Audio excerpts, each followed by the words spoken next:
and why we eat. I mean, the psychology of Hmm. eating, I mean, and also the biology of eating. So there's a lot of things that are playing into it, right? Because um, there are hunger hormones in our body that are naturally produced to point us towards food. Our body is also just through evolution more is going to crave and desire foods that are going to give us the most amount of energy, aka calories, per bite. That's why our bodies have evolved to really love things that are high in sugar and high in these fats that Hmm. are able to give us a lot of energy in a really short period of time.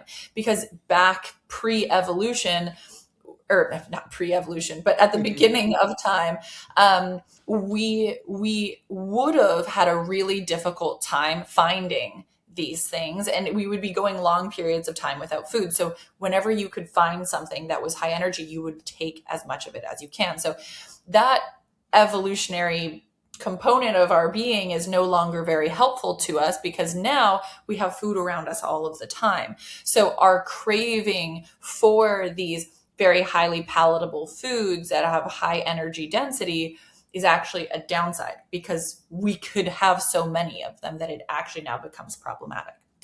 So it is now a really big problem. I think when we really come down to the root of it, the biggest problem is our food system. It is the fact that the food that we are surrounded by and uh, constantly available to us is the food that our bodies and our brains and our craving and are guiding us towards. And so it really does take a lot of our brain and body power to set ourselves up in a space where we are less confronted by all of these things. When we fill up our fridge and our pantries, to not always grab and gravitate towards those things, to work towards finding foods that we like that also support our health. But that is yes, it's going to be work, and you can't just grab all of these things that your body just naturally might want Hmm.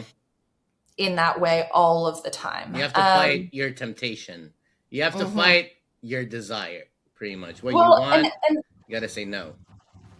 yes and no. So I want to, on the topic of the psychology of nutrition, one of my favorite topics is intuitive eating. Hmm. And the concept of intuitive eating is the ability to actually say yes to absolutely everything. That is Mm. the mantra of intuitive eating.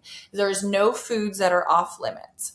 Mm. Now, importantly, in this concept of intuitive eating, you are not you are always checking in with your body, your taste buds, just your sensations before, during, and after eating. And so with that, you are giving yourself the full power and control to decide when and if you want to stop. And if you don't want to stop, don't. But it really reclaims this power, because there is definitely a psychology of when somebody tells you you can't have that you want it so much more, right? Right. Hmm. Right. And so with intuitive eating, it's beautiful because you are telling yourself always, you can have that. And then you're asking yourself, do you want that still? So the way that this goes, just so like we can kind of go through an example, you think that you're hungry, you are sitting and watching a TV show, and you're like, I think I really want chips right now. That's what I feel like having. So, what ideally you would do is you would pause your TV show so that you are not distracted. You would sit and you would say, okay, for like even like 5 seconds, like, okay, am I actually hungry right now? Do I actually want those chips? Is that really what I want?